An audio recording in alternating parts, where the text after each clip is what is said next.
अच्छे लोग दुखी क्यों रहते हैं? मित्रों, इस बात में कोई संदेह नहीं है कि अच्छे लोग ज्यादातर दुखी रहते हैं और पापी, पाखंडी मौज उड़ाते हैं। परंतु इसके दो कारण हैं। आज मैं आपको उन दोनों कारणों के बारे में विस्तार से बताने का प्रयास करूंगा। पहले बात करते हैं कि अच्छे लोगों को भगवान दुख क्यों देता है। नमस्कार दोस्तों, अनोखे शब्द YouTube चैनल में आपका दिल से स्वागत है। साथियों, अगर आप इस चैनल पर नए हो तो चैनल को सब्सक्राइब जरूर करें। प्रिय साथियों, तो आइए इस धार्मिक कहानी के द्वारा आपको समझाने का प्रयास करूंगा। साथियों, एक बार की बात है, किसी नगर में अपनी छोटी छोटी 3 बच्चियों के साथ एक विधवा स्त्री रहती थी। जवानी में ही उसके पति गुजर गए। 3 छोटी छोटी बच्चियों को पालने का भार बेचारी उस अबला पर डाल गया। 3 बच्चों को लेकर वो विधवा जाए तो कहां जाए? कुछ काम धाम भी नहीं कर सकती थी। ऊपर से समाज की उल्टी सीधी बातें उसे कुछ नहीं करने देती थी। बेबस, लाचार उस महिला का कोई सहारा नहीं था। वो अपने पति को याद कर करके उन बच्चियों को जैसे तैसे पाल रही थी। पति के गम में बीमार पड़ गई। ऊपर से उन बच्चियों की चिंता थी कि क्या होगा, कैसे इनका पालन पोषण होगा। इन्हीं बातों को सोच सोच कर एक दिन उसकी तबीयत बिगड़ गई। उसका अंत समय निकट आ गया था। धर्मराज का एक दूत उस विधवा स्त्री के प्राण लेने के लिए धरती पर आया। वो उस स्त्री के प्राण ले जाना चाहता था, परंतु वहां का नजारा देखकर वो खुद दुविधा में पड़ गया। उसने देखा कि महिला जमीन पर अचेत पड़ी है। उसकी 3 बच्चियां उसके ऊपर सिर रखकर पड़ी हुई थीं। सबसे छोटी बच्ची उसके स्थलों से लिपटी हुई थी। यह करुणामयी दृश्य देखकर देवदूत के हृदय में दया आ गई। उससे उन बच्चियों की दशा नहीं देखी गई। एक बच्ची रो रोकर अपनी मां को जगा रही थी। दूसरी रोते रोते मां के ऊपर ही सर रखकर सो गई थी। देवदूत ने सोचा, इन बच्चियों का पिता पहले ही मर चुका है। अब यदि मैं इस स्त्री के प्राण लेकर गया तो ये बच्चियां किसके सहारे रहेंगी? कौन इन्हें संभालेगा? कौन इनका पालन पोषण करेगा? यही सब बातें सोचकर वो देवदूत उस स्त्री के प्राण लिए बिना ही लौट गया। धर्मराज ने पूछा कि तुम खाली हाथ क्यों आ गए? तुम तो उस विधवा स्त्री के प्राण लेने गई थी। तब देवदूत कहता है, हे स्वामी, मेरी गलती को क्षमा करना। मैं चाहकर भी उस स्त्री के प्राण न ला सका। मेरी जगह यदि आप होती तो शायद आप भी खाली हाथ ही लौट कर आती। मैं उस महिला की अबोध बच्चियों का दुख नहीं देख पाया। जब मैं उसके प्राण लेने गया तो मैंने देखा कि उसकी 3 छोटी छोटी बच्चियां उसके ऊपर पड़ी विलख रही थीं। उन्हें कोई वहां देखने वाला भी नहीं था। यदि ऐसे में मैं उस महिला को ले आता तो उन बच्चियों को कौन देखता? कौन उन्हें पालता पुसता? पृथ्वी लोक के मनुष्य तो इतने स्वार्थी हो गए हैं कि बिना मतलब के कोई किसी का सहारा भी नहीं बनता। यदि कोई किसी की मदद कर भी देता है तो वह बदले की उम्मीद करता है, या फिर उसे अपने एहसान के नीचे जीवन भर दबाकर रखना चाहता है। देवदूत बोला है, स्वामी, मैं चाहता हूं कि उस महिला को थोड़ा जीवन और दे दिया जाए ताकि वो अपनी बच्चियों को पाल पोस कर बड़ा कर सके। देवदूत की बात सुनकर धर्मराज ने उसे डांटते हुए कहा, रे मूर्ख पार्षद, ईश्वर की बनाई हुई इस सृष्टि में ना कोई अक्सर घटा सकता है और ना कोई बढ़ा सकता है। उनकी मर्जी के बिना ना तुम किसी को जीवन दे सकते हो, ना समय से पहले मार सकते हो। ईश्वर जो करता है सबके साथ अच्छा ही करता है। तुम कौन होते हो? वेदाता के लेख को बदलने वाली तुमने उस महिला को ना लाकर ईश्वर के नियमों का उल्लंघन किया है। तुमने बहुत बड़ा अपराध कर दिया है, इसलिए तुम्हें इसका परिणाम भोगना ही पड़ेगा। जाओ, जिस पृथ्वी के मनुष्यों से तुम्हारी ममता है उसी पृथ्वी पर मनुष्य बनकर अपना पाप भोगो। देवदूत कहने लगा, हे स्वामी, धरती लोक से मेरा उद्धार कब होगा और कैसे होगा?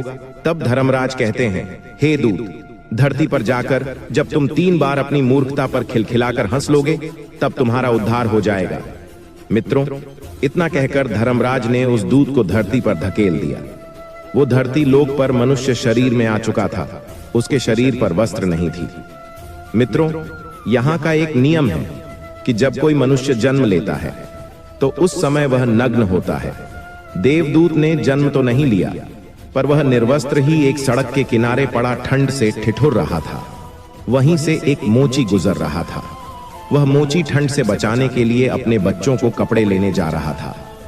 रास्ते में ठंड से ठिठुरते एक नग्न व्यक्ति को देखकर उसे दया आ गई। उसने अपने बच्चों को तो कपड़े नहीं लिए, लेकिन उस देवदूत को कपड़े और कंबल जरूर खरीद लाया और वे कपड़े लाकर उस देवदूत को दे दिए। देवदूत कहने लगा, हे भाई, आपने मुझे कपड़े देकर मुझ पर बहुत बड़ा उपकार किया है, लेकिन कपड़े देकर आपने ठंड से तो मेरा दुख दूर कर दिया, पर मेरा ना तो कोई घर है, ना परिवार है, ना भोजन का कोई साधन है। तब मोची बोला, हे भाई, तुम मेरे घर चलो, मैं तुम्हारा सारा खर्च उठाऊंगा। मित्रों, अब तो वह मोची उस देवदूत को लेकर अपने घर पहुंचा। उधर मोची की पत्नी ने देखा कि उसका पति बच्चों को कपड़े लेने गया था। कपड़े वपड़े तो कुछ लाया नहीं, उल्टा एक आदमी को घर बुला लाया है। पत्नी अपने पति से झगड़ने लगी, उसे भला बुरा कहने लगी। यह देखकर वह देवदूत बहुत जोर जोर से हंस पड़ा। मोची ने पूछा, अरे भाई, तुम हंसते क्यों हो? ऐसा क्या देख लिया आपने? तब देवदूत ने कहा, हे भाई, मेरी हंसी का रहस्य मैं आपको अभी नहीं बता सकता, समय आने पर मैं तुम्हें स्वयं बता दूंगा। मित्रों, अब तो वो देवदूत उस मोची के घर में रहने लगा और कुछ ही दिनों में उसने मोची का सारा काम सीख लिया। देवदूत के द्वारा बनाए गए जूते और चप्पलें खूब बिक रही थी। चंद रोजों में मोची धनवान बन गया। दूर दूर तक उसके जूते फेमस हो गए थे, यहां तक कि राजा महाराजा तक उससे जूते बनवाने का आदेश देते थे। जब से देवदूत उसके घर आया था, उसकी तो किस्मत ही चमक गई थी। धन की कोई कमी नहीं रही, सब कुछ अच्छा चलने लगा। एक दिन की बात, राजा का एक सैनिक एक चमड़ा लेकर उसी मोची के पास आया और बोला, देखो, हमारे महाराज इसी चाम के बने हुए जूते पहनना चाहते हैं। ये चाम बड़ा कीमती है, तुम इसके ठीक से एक जोड़ी जूते तैयार कर दो। ये चाम खराब नहीं होना चाहिए, पर ध्यान रखना, इस चमड़े के जूते ही बनने चाहिए। भूल से भी इसकी चप्पल मत बना देना। मित्रों, राजा का सैनिक चमड़ा देकर चला गया। इधर मोची ने भी देवदूत को समझाया कि देखो, राजा वाली बात है, इसमें कोई गलती ना करना, चमड़ा भी बहुत कम है, इसलिए चमड़ा खराब नहीं होना चाहिए। जूते की कहकर वो गया है तो जूते ही बनाना।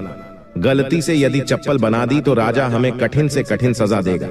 मित्रों, मोची के इतना समझाने के बाद भी देवदूत ने उस चमड़े से चप्पल ही बनाई। चप्पल देखकर मोची की सांसें फूल गई। वो देवदूत को डांटने लगा, यहां तक कि डंडा लेकर उसे मारने के लिए दौड़ा। कहने लगा, अबे मूर्ख, तुझे बार बार समझाया कि जूते ही बनाना, लेकिन तूने चप्पल बना दी। अब राजा हमें नहीं छोड़ेगा, तू भी मरेगा और साथ में मैं भी मारा जाऊंगा। वो हमारे पूरे घर को फांसी लगवा देगा। मित्रों, मोची को अत्यंत दुखी देखकर एकदम से खिलखिलाकर हंसने लगा। उसे हंसता देख मोची बोला, अबे मूर्ख आदमी, काम बिगाड़कर अब हंस रहा है। वो देखो, जूते लेने के लिए राजा का सैनिक आ रहा है। मित्रों, सैनिक को देखकर मोची के हाथ पैर फूल गए कि अब ये जूते मांगेगा तो मैं कहां से दूंगा।